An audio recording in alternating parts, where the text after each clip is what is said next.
Welcome to MediByte. Today we're digging into a hidden threat that, believe it or not, can be found all around us, often in the most everyday places. We're talking about a fungus called Cryptococcus. So let's just jump right in with a question that might sound a little out there. Could a fungus, the kind you might associate with pigeons, actually lead to a life-threatening brain infection? Sounds pretty wild, right?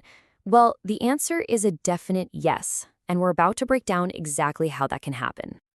To really get a handle on this, here's our game plan. We're going to follow the fungus right from its source to the solution.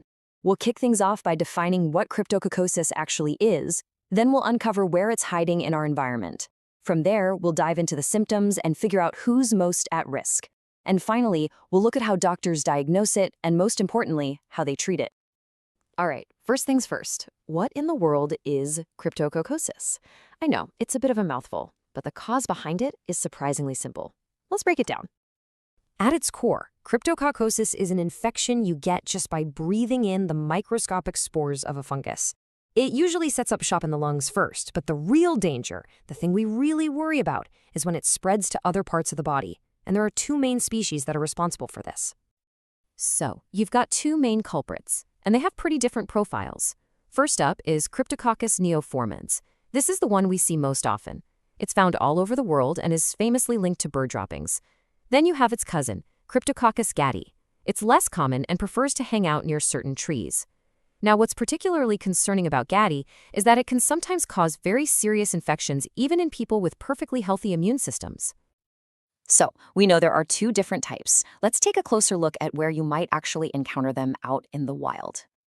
Right, so the key thing to remember is these fungi are out there in the environment. C. neoformans absolutely thrives in soil, especially soil that's been, enriched by bird droppings. Pigeons are the classic example here. C. gattii, on the other hand, has different tastes. It typically lives in and around certain kinds of trees. This also explains their different geographic footprints. One is basically global, while the other is known for causing outbreaks in more specific regions. Knowing where the fungus lives is one thing, but what happens when it actually gets inside the human body? Understanding the symptoms and knowing who is most vulnerable is absolutely critical. Because you breathe the spores in, it makes perfect sense that the lungs are ground zero for the infection. Now, a lung infection can be tricky. Some people might not have any symptoms at all. For others, it could feel like a nagging cough or some chest pain, but in severe cases, it can escalate into a serious pneumonia. Now, if the fungus manages to escape the lungs and get into the bloodstream, that's when things get really serious. The biggest worry is cryptococcal meningitis, an infection of the tissues around the brain and spinal cord. The symptoms here are all neurological. We're talking severe headaches, blurred vision, confusion, even major changes in mood or behavior. This form of the infection is a true medical emergency, and it's absolutely life-threatening. And the infection doesn't always stay hidden inside. If the fungus spreads to the skin, it can cause a pretty distinct rash. You might see little bumps, which are sometimes filled with pus, or even open sores. Now, while anyone can technically get infected, Cryptococcosis is what's known as an opportunistic infection. It tends to cause serious disease mostly in people with weakened immune systems. This includes people with advanced HIV, certain types of cancer like lymphoma, organ transplant recipients, and anyone on long-term medications that suppress the immune system. So, if a doctor suspects this infection based on the symptoms and risk factors, how do they actually confirm it? Well, it involves some careful medical detective work. The process is pretty methodical. First, a doctor needs to collect a sample. This could be sputum, blood, or if they're worried about meningitis, cerebrospinal fluid, which they get from a spinal tap. That sample then gets sent off to a lab where they'll try to culture it, to actually grow the fungus so they can identify it. But there are also these fantastic antigen tests. These tests can rapidly detect specific molecules that are shed by the fungus itself. Finding those molecules in blood or spinal fluid can give a diagnosis much, much faster than waiting for a culture to grow.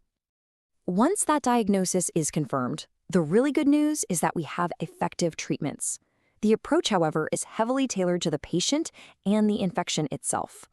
You can see here, treatment is definitely not a one-size-fits-all situation. For someone with a healthy immune system who has a really mild lung infection and no symptoms, doctors might just monitor them without any medication. But for someone with symptoms, a long course of an oral antifungal like fluconazole is pretty common. Then you have the most severe cases like meningitis, especially in someone who is immunocompromised. That's an all-hands-on-deck situation. Treatment starts aggressively with powerful IV antifungals, followed by a long course of oral medication that can last for months. So the key takeaway here is this. While cryptococcosis can be a very serious, even deadly threat, especially for those with weakened immune systems, it is an infection that modern medicine has the tools to effectively identify and combat. From a fungus hiding out in the environment to highly targeted antifungal treatments, understanding this entire pathway is just so crucial for public health. We really hope this explainer has helped you understand the fundamentals of cryptococcosis. If you found this information valuable, please help us spread knowledge.